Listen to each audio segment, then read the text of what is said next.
Have you ever spotted McDonald's hot, crispy fries right as they're being scooped into the carton? And time just stands still. Ba-da-ba-ba-ba.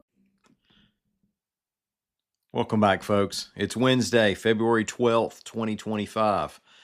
Born on this date in 1980, rap artist Gucci Mane of Bessemer. He moved to the Atlanta area when he was a child. Let's talk state politics, rec sports, and a cold case. I'm Mike Morgan, and we're down in Alabama.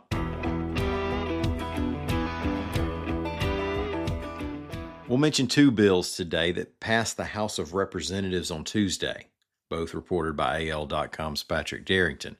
First, the House passed a bill that would put the death penalty in play for some child sex crimes.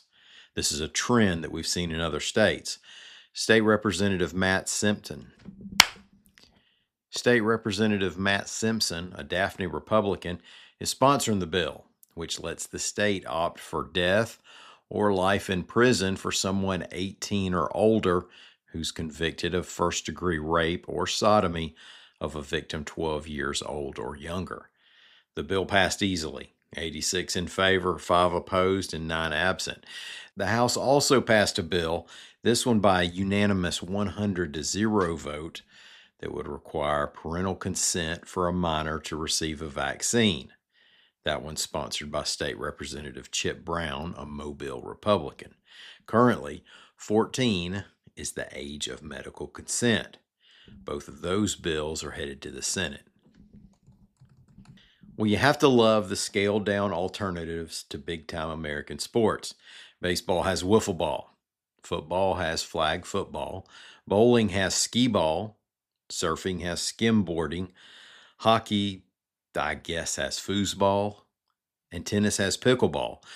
They are often more accessible to more people and require less space or less equipment for organized or personal recreational enjoyment.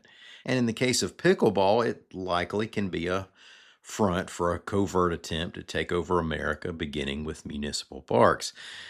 Disc golf is quite a different game from golf, but I feel like it still kind of belongs in this category of sports since it was inspired by golf.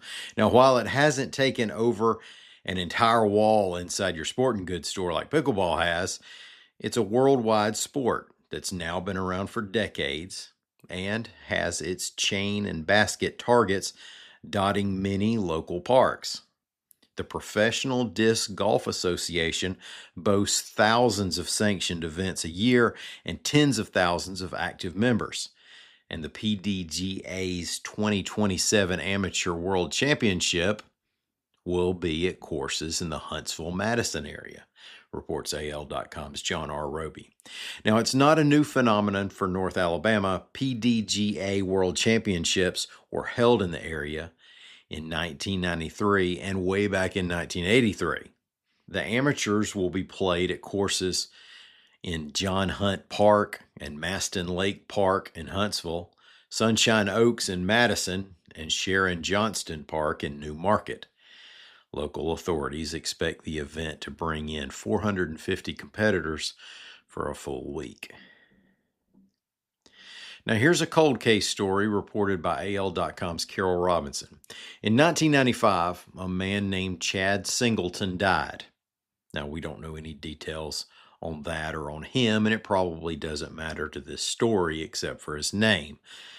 Sometime after that, an inmate serving time for cocaine possession in Raymond, Mississippi, escaped during a work assignment.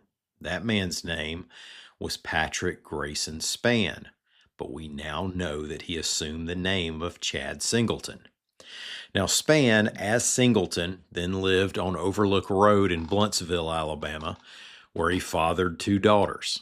Witnesses say that in October 2004, he drove away from Overlook Road and didn't come back. In 2005, hunters found human remains along some railroad tracks off Highway 31 in Blount County. An ID on the body led authorities to a woman who said Singleton had disappeared the year before, but they weren't able to make a positive identification at the time. The case went cold. Well, Blount County District Attorney Pamela Casey reopened the case last year and hired Moxie Forensic Investigations to help with genetic genealogical research. They matched the daughters of so-called Chad Singleton with a possible brother.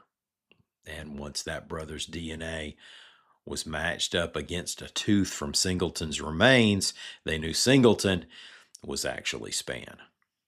So the identification part is solved. But the death isn't.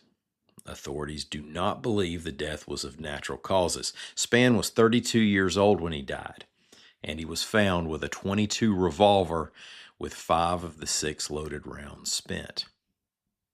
So we may hear more from this story later. Thank y'all so much for listening to us. We're going to be back here again tomorrow. Until then, y'all come by anytime you want to and see what we're doing on the internet at al.com.